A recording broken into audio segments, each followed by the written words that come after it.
It's my journey. No, it's my journey. It's our journey.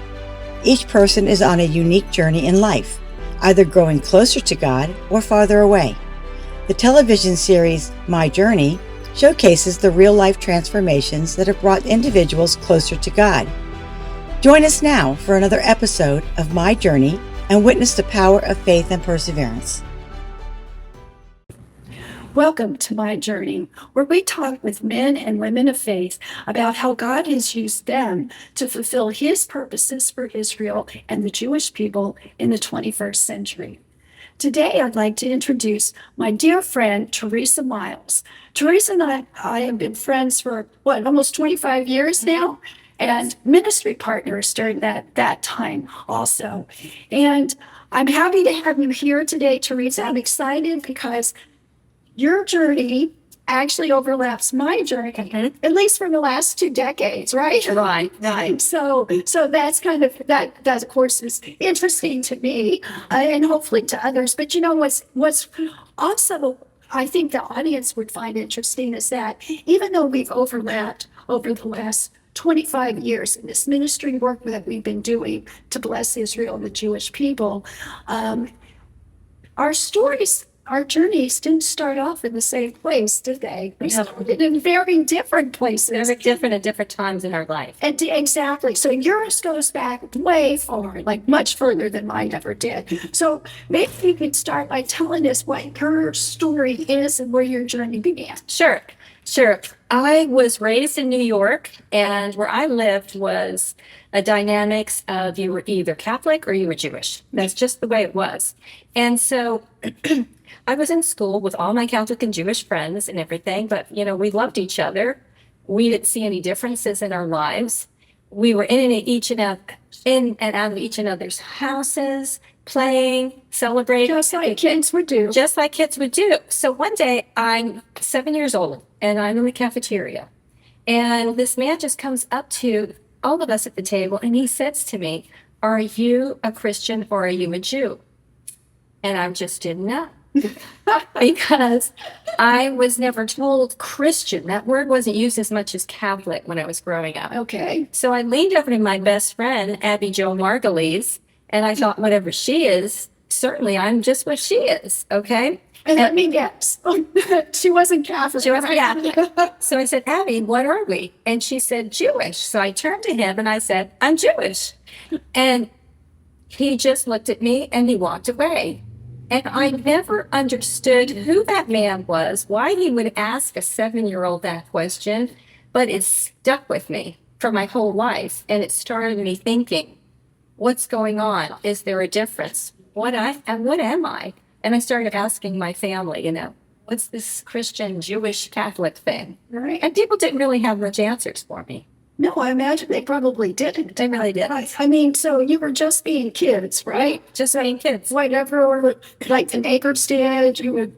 Yes, and at houses, if they were doing Sabbath, we would sit there together, and then we'd run out and play. If we were celebrating something, they would come to our house. So we loved each other. And that's just the whole dynamic of where I grew up. So I didn't grow up with any kind of anti-Semitism or anything like that. It's very different than my beginnings, because with mine, I grew up in Southern Indiana and I don't think I knew a Jewish person till I maybe past high school. And if there were Jewish people, it wasn't on my radar. And so I just never thought about it. I didn't think about it negatively or anything. I just didn't think about it at all. But even as a kid, did you get curious then about some of that? Absolutely. Ask anybody? I would ask questions. I asked my parents. I actually was training to be a dancer my whole life. So when I was young, everyone in the dance studio was Jewish. They were Catholic. And I was starting to look at my Jewish friends and wonder what makes them different. And I just couldn't tell. So I'd come home and I would grab the Bible, our Catholic Bible, I'd open it up and I'd ask my parents, "What does this mean?" Or "Why don't we read this?" And so on. And "We're only reading this part of the Bible. I don't understand." And they didn't have answers. I'd ask the priest. He didn't have answers. I'd ask so many people and nobody had answers. So I didn't have anyone to educate me. And I kept asking God, "What are you trying to tell me?" Wow. So I know that God continued to tug at your heart, so to speak, as you were getting older. So you can fast forward a little bit. I think Like in my 20s. like in your 20s. Yeah, in my 20s, I was going to Calvary Chapel in Merritt Island, and on the back table, there was information about a tour to Israel. And I thought, oh, I feel like I'm supposed to go on this. But I was afraid. Basically, I'm a timid person. I'm shy. I've grown up and I'm more outspoken, but very timid. But I kept feeling God saying, Israel, go to Israel.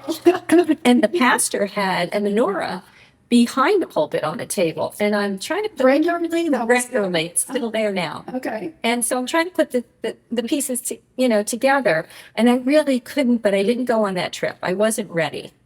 I just wasn't ready. All right. But you continued to be pulled, and God, Yes, there were more clues. little clues, right? Right. He wasn't doing that to me at the time. Yeah, and no, and this was early. I'm talking the 80s now. Okay, and now I get married, and I'm about to have my first baby, and I said I have to know what's going on. So I asked to go to a Jewish bookstore. There wasn't one here, so we went to Orlando, and I got some books, and I got a Seder plate, and I sat down, and I said, I'm going to educate myself. I have to know. But you couldn't go on the internet at that time. No, right? no internet. Right. So you had to go to a bookstore. And I treasure my books even to this day. I have those books in my Seder.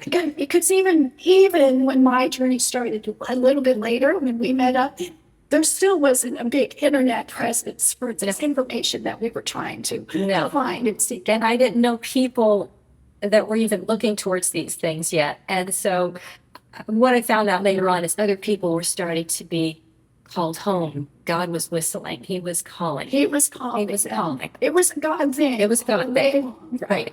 And I always love that story about you with your oldest son. With the baby? Okay. So first what happened was another clue. I'm at a thrift store, and underneath this big pile of clothes in cocoa, we don't have many Jewish people in this area, I find a menorah that I still have, and it said Jerusalem on it. And I said, this is for me. I know. Okay, it's another clue. What are you telling me, Lord? I don't get it. So I have my baby, Brandon. He's 6 months old. I say, I'm going to go to a synagogue. So there was a synagogue on Merritt Island. It's no longer a synagogue. And I go down there, and I open the door. There's nobody around. So I walk in because I thought somebody's going to be able to tell me. Nobody. I stand in the middle of the synagogue with the baby on my hip, and I look all around. I said, okay, God, here I am. What are you trying to tell me? Did he answer? He didn't say anything. It was very quiet, but I'm like, these are still all nuggets, all treasures that I was putting together to figure it out. Like opening a treasure chest. It's just a little at a time. Wow. I love how he was working. And yes, some of you in the audience, I think probably most of you in the audience know and are familiar with the Hebrew Roots movement. And basically, it's a relatively recent phenomenon where Christians all over the world are waking up and realizing that their faith didn't just spring from nowhere. It actually has really deep roots in the ancient Jewish faith. And I think this is what God was trying to show you, that it didn't just come from your Catholicism. Right. No. And the thing is that what I had to really get straight was when people would ask me later on, well, these are all Jewish things. I was like, no, it's not. It's just the Jews have kept them as treasures for the world and held them for us, that through great persecution, these are Hebraic. They're for everyone who believes in them. They've been carrying this torch for us. So anyway. And it hasn't been easy. No, it hasn't been easy. Great persecution. And because I became involved in this, I started to see and feel a little of that persecution. Because as I got some of these things I wanted to understand, for instance, I got maybe a little Star of David to wear. I started feeling persecuted by people. I'm like, wow. That's interesting. Yes. And so the Jewish people have been experiencing this their entire lives. But this is a relatively new phenomenon, as I said, the Hebrew Roots movement. And so. But it's growing. It's growing. It's growing quite a bit. And were there other people around then at the time? Did God put you so what I did then is, then I had 3 kids. Okay. And I'm still like. That keeps you busy. That keeps me busy, but I'm still like, I'm curious and I'm starting to read the word. And so I was plugged into First Baptist Church in Merritt Island. And because I have kids, they had childcare. And I said, I'm taking advantage of this. So in they went. went to the ladies' Bible study, and they were going deep. They were into covenants, things like that, teaching about the prophets and the Old Testament, as they call it. And I was on fire. I was like, this is what I needed to know, the whole Bible, because it's not just one quarter of the Bible, it's the complete Bible that I wanted. So I was learning that. I met some people there. I got connected with Pastor Tony at Whole Loaf Church. And I remember Pastor he was great. And he was learning and teaching, and had teachers there too on the Hebrew roots. And so this was happening in our little corner of the world, right? But it was happening all over the world. It was happening all over, but I would say we had a huge glory cloud around here, and people were being drawn to this area. There does seem to be quite a few people in this area, even back in that time, as that was getting close to when you and I were going to meet up eventually. Right. But this was happening for you even while you were at the local Southern Baptist Church. Oh, right? yes. Yeah, it was happening for me, but I wouldn't say it was happening for other people. And it wasn't happening from the top, right? Oh, no. It wasn't happening from the top. From the top, not at all. Yeah. It was like God was calling individual people. Right, kind of a grassroots kind of thing. Definitely. Right? Yeah. Exactly. I took my kids to Kol Mashiach and Messianic Synagogue, and so we could understand and learn. We were just trying to immerse ourselves so that we could really get the fullness. And then as I'm volunteering at Whole Loaf, I listen, and the teacher was teaching Hebrew roots. I said, I'm not doing kitchen work anymore. I've been here. So I sat in there. That was 1998. So within 3 or 4 months, I was on my way with my husband to Israel for the year of Jubilee. It was phenomenal. It was like a flood of great spirituality that was happening. It was the floodgates were open, and it was being poured out, because the year of Jubilee, great things happen like that. And other Christians were drawn, I think, for that year too. Who came to Israel at that time. So it was all happening around the world. Yes. And yet you were part of that. I was. I really didn't know what to get into, but I knew I had to go. I was so passionate about it. And I couldn't stop this passion that the Lord set in my heart. So I farmed my little children out. They were really little. I was even nursing one of them. And everybody was supportive behind me, the whole family and everything. And over I went, and it just changed my life. And you learned some things when you were over there. Oh, yes. Yeah. Well, beforehand, even while we were there, we were learning about the dynamics between the persecution of the Jews. So we went up to the hills of Samaria, which now is being defined as the West Bank, but there's no West Bank. It is the biblical heartland. Right. Okay. Right. So we're up there, and I could see these telephone poles being cut down.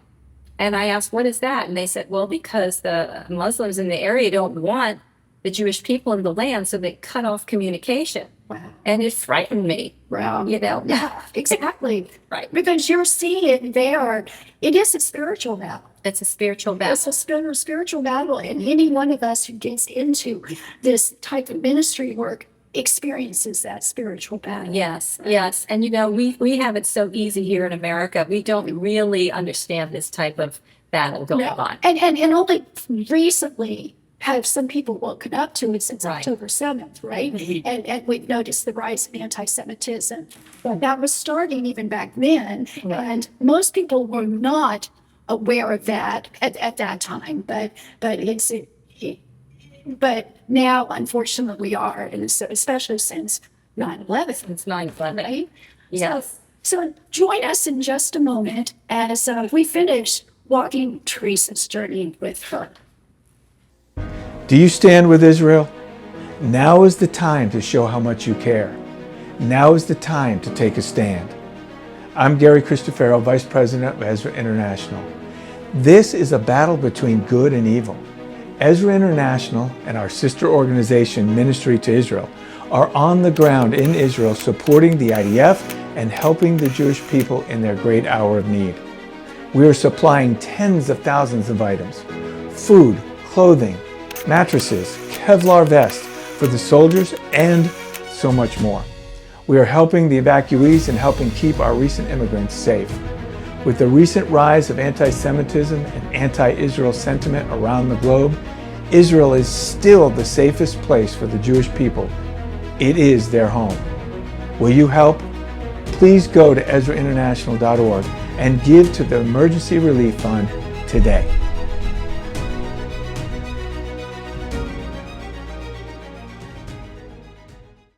Welcome back. Now, Theresa, you were talking about being in Israel. Okay, this was 1998, and then you come back after that, right? I came back passionate.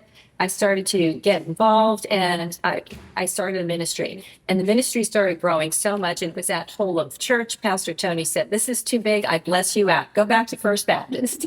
So I brought it there, and it just... And this was a dance ministry. It was a dance ministry, yes. And it was teaching the Hebrew roots of our faith. Through the dance, yes. Right? And that's where I came into the picture. And I literally came in the week after 9/11. Right. Right? Because we were talking about it. I remember the first time. And I came in because I wanted to dance. Right. And my daughter wanted to dance, who was only 5. And this was a place where we both could do it, because we had little kids on the team too. Right. They had their own little team. And so we come in, and I wanted to dance. And I remember at the time, you kept talking about Israel. And I was like, why is she talking about Israel? And I realized very quickly why you were talking about Israel. I knew nothing at that time. God had not prepared me in the same way He prepared you. But it was like going from 0 to 100. It's no time flat. No time flat. That God was doing this great restoration work, right? And we even at that time went to D.C. We did. Right? We got that chance to dance in D.C. We did. Right? Washington, D.C. Yeah. And that was for a Zionist conference. Right. And I wasn't even sure what a Zionist conference was at the time. But I went because I wanted to dance. And I remember being there, and all of a sudden they're teaching about Israel, and they're talking about reframing your view of Israel. And it showed 2 maps, and it showed a close-up view of Israel. And it's like, okay, Israel, big bad Israel, doesn't want to share any of its land. And then it backs up, and you see little bitty Israel with all of the Muslim nations, the hostile nations around it. And then you're like, and I remember sitting there at that going, oh my gosh, God told me at that time my life was going to change, right? Oh, yeah. And it did change on the way home, right? That's when we started Project Restoration. It was the plane. And because we wanted to restore the Hebrew roots of the Christian faith to others. Exactly. So it's Project Restoration, which we prayed about and we fasted for. And what's interesting, we got the verse, Isaiah 58:12, which I do want to share with the audience. It says, your people will rebuild the ancient ruins. You will restore the age-old foundations. You will be called repairer of the breach, restorer of the streets of dwellings. It was all about restoration. It really was. It was exactly what Peter was saying in Acts 3:21. Jesus is waiting in heaven for the restoration of all things. And we were part of it. We were. We were part of it. We were part of the big restoration. It began in the 40s when Israel was established as a nation, right? And then He started to restore His people. But He had to restore us too, back to that ancient walk of faith, right? And that's what He was doing, and that's what our ministry did. Right? It was. And I think what drew people to us was because we were passionate, we were excited, it was uplifting, we had fun, it was very family. Anybody could come along, and we would teach them along the way and just love them into this. And it was, and at times we would have, anywhere between 40 to 80, 100 people connected with the ministry. On any given event or anything that we've had easy 35 people at least twice a week. Right. Actually rehearsing, right? Rehearsing for performances. Yes. I remember our first Feast of Tabernacles celebration at the Baptist Church. Right. And, leadership wasn't that interested. No, they weren't. And it was, again, like I said, I was timid. So, I have to say that even if you're timid, if you feel a call in your life by the Lord, you still just kind of push through. It's like a rock. You want to just gently tip at the rock, chip at it. You just can't be, those are hitting it hard. And I think that was why we were extended, so much grace there, because we were graceful. Yeah, And and you have to be when you this have to happens. be. You have to be, especially if you're changing somebody's paradigm of what they believe because they've been missing all these pieces. Exactly. You know, so And they don't know that they're missing. they don't know. And nobody wants to be told that. Nobody Right. wants to think they're wrong about anything.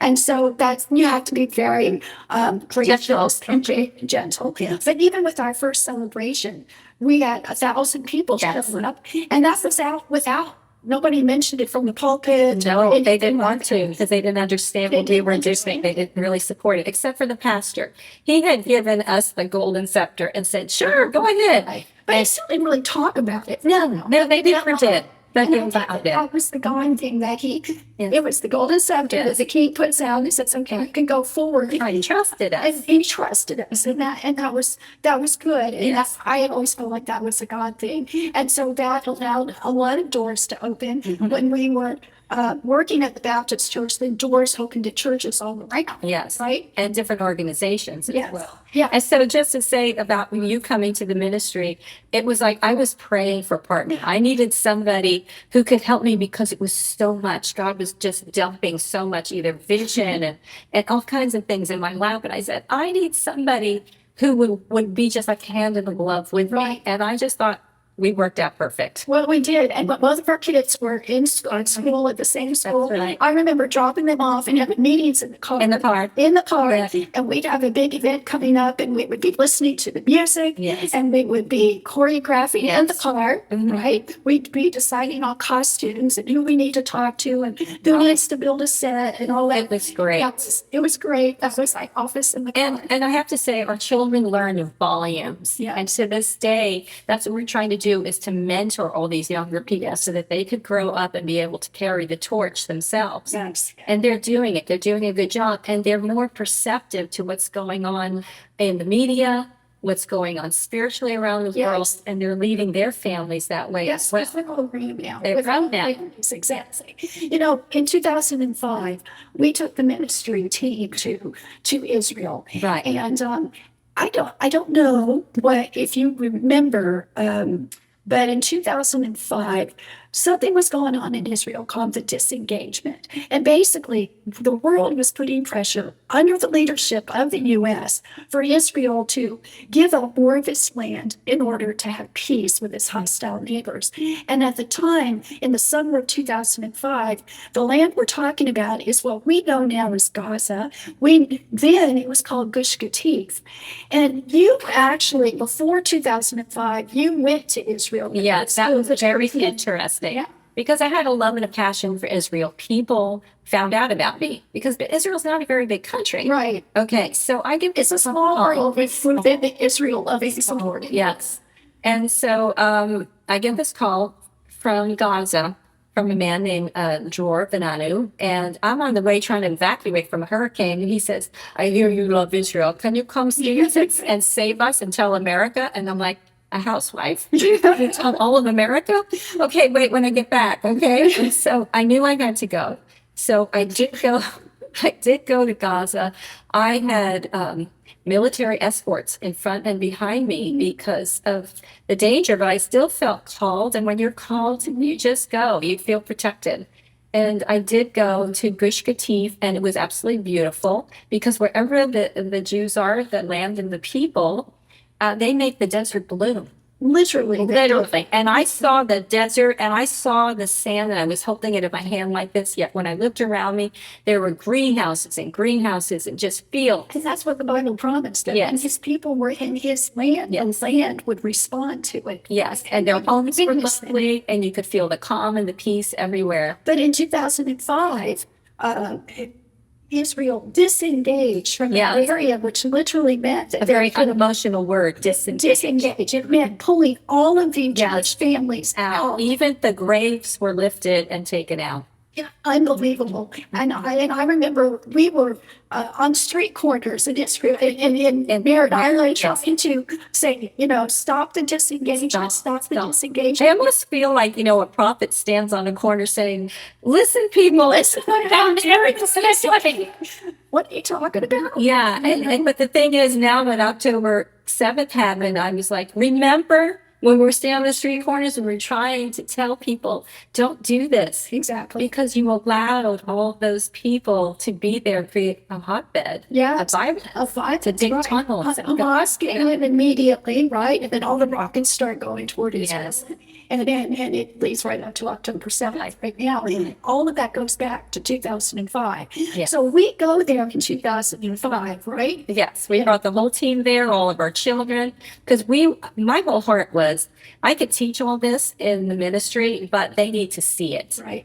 Even pastors need to see it. Everybody needs to see the heartland where Jesus walked. Right. So our children were running where Jesus walked. Exactly. They were climbing on the walls all Yes. around the city. It was great. Enjoying everything. It was the Feast of Tabernacles. So we could see the little booths, the tabernacles and huts everywhere, all over. It was great. And we also visited the people who'd been displaced Yes. from Yes. the conservation area in what were called 10 The 10 cities. Yeah. Because they were displaced, they didn't know where to go. So first we went to a hotel where Jorvanano and his family was. And then he told us where the 10 cities were. So we went and traveled and visited them. And you could see, even in their affliction, the joy and the love. Absolutely. And our kids are running around playing with their kids, and they were offering us food. Absolutely. You know, it was just amazing. Yeah, that feast, it's all about hospitality. Hospitality. They were hospitable, even from their tents. Yes. Which was absolutely amazing. But that was my first time to go to Israel. I'd been there a couple times before that, but it was my first time, life-changing. And I would obviously recommend that everybody who's a believer go to Israel for that experience.